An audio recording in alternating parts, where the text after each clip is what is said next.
Quien les habla, Omaira Zárraga Márquez. Es para mí un honor participar en la quinta jornada de producción y recreación de saberes de la Universidad Bolivariana de Venezuela, con el estudio que estoy desarrollando actualmente en el postdoctorado Pensamiento Crítico Latinoamericano y que tiene como título Formación Docente y Pedagogía Descolonizadora, legado del maestro Luis Antonio Bigot al pensamiento crítico latinoamericano. El maestro Luis Antonio Bigot representa para Venezuela un gran ejemplo de lucha social y pedagógica. Todo su legado debe ser visibilizado en diferentes contextos, puesto que es un aporte significativo a la educación de nuestro país, especialmente por el desarrollo de sus ideas sobre la pedagogía situada en y desde América Latina.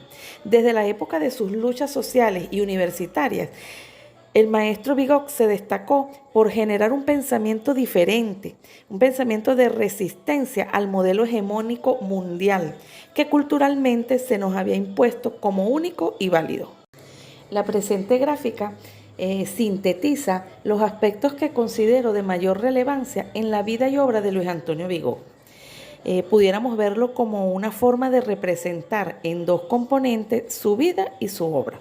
Por una parte, para puntualizar aquellos elementos referidos a su biografía, a los cargos desempeñados y a los libros escritos a lo largo de su trayectoria en el plano terrenal. Y por la otra, aquellos aspectos que tienen que ver con su legado, como por ejemplo la valentía demostrada en las luchas sociales, la importancia de la formación docente, la pedagogía descolonizadora como acciones relevantes para romper paradigmas históricamente instaurados en nuestra conciencia.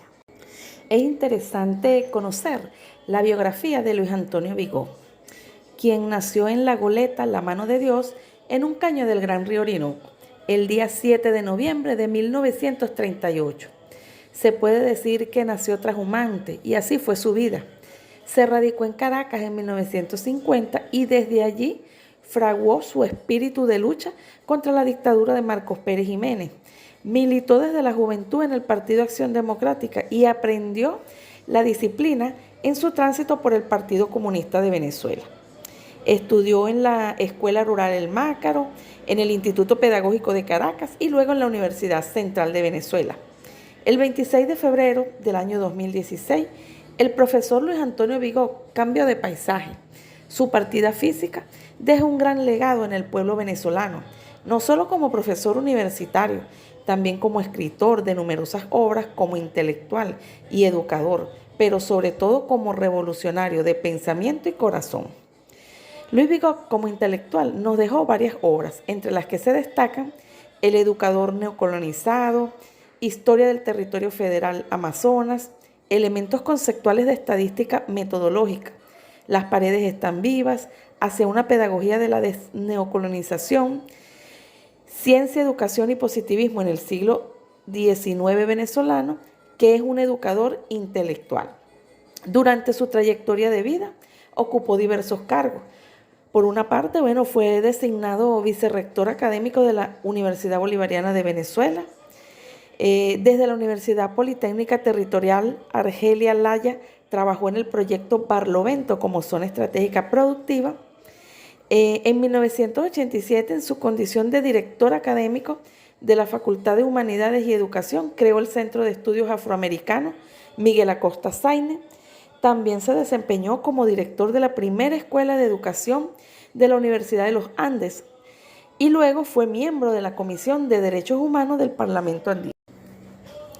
En lo que respecta a su accionar social, el maestro Bigot participó en las luchas estudiantiles de su época, así como también en ese movimiento de lucha por las reivindicaciones de los maestros frente a las constantes denuncias por las injusticias que se cometían en el país en ese momento.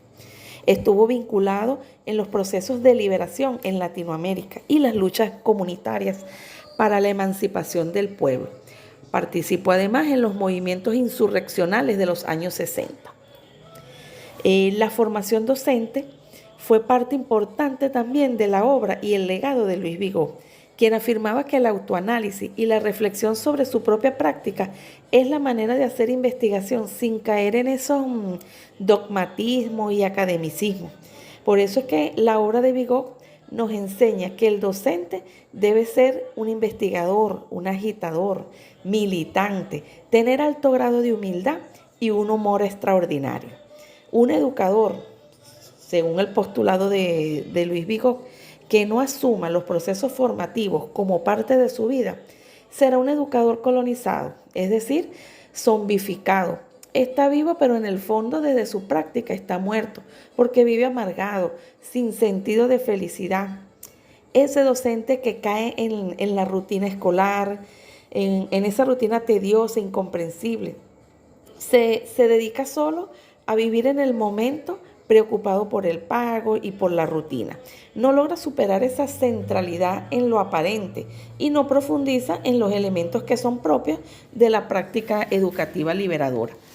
Es entonces ese educador que no asume el componente formativo y entonces presenta incapacidad para el autoaprendizaje, no toma decisiones en relación a la lectura y a los programas de formación y constantemente justifica su falta de formación.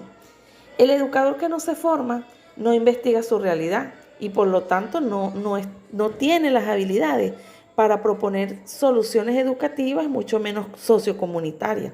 Es un docente que no desarrolla la práctica de investigación, solo consume investigación que otros han realizado.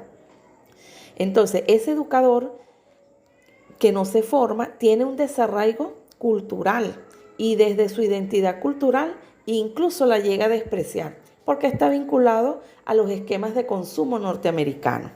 El educador que no se forma, nos puntualiza Vigo, naturaliza la neocolonización, justifica las jerarquías de poder, la jerarquía de clases como algo natural de los seres humanos. Entonces, un docente que limita la formación de los estudiantes bajo las lógicas liberadoras.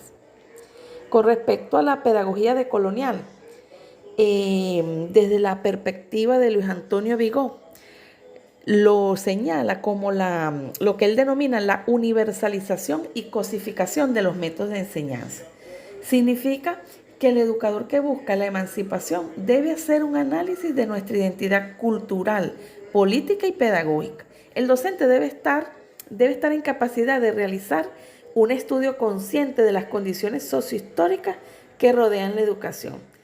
De acuerdo con este legado, la pedagogía de la descolonización pretende entonces que el educador pueda proponer procesos pedagógicos que conducen a la liberación, que a su vez pueda desarrollar práctica creativa del docente y del estudiante, el desarrollo del pensamiento propio, científico y tecnológico, para poder romper con esas lógicas de dependencia actuales. Vigo resaltó la cultura indígena como referente fundamental para Venezuela. Trabajó profundamente en las comunidades afrodescendientes y luchó siempre por la visibilización de las fuentes identitarias. La vida y obra de Luis Antonio Vigo nos invita a reflexionar que estamos en tiempo de construir nuevas racionalidades para acompañar a nuestros docentes, de tiempos que esperan no actitudes celestinas, sino criterios emancipatorios. En líneas generales, Vigo fue un hombre ilustre, con una amplia trayectoria profesional, siempre firme en su compromiso con la pedagogía crítica, la educación popular, la emancipación del pensamiento y la transformación de la educación universitaria nuestroamericana. Muchas gracias por su atención.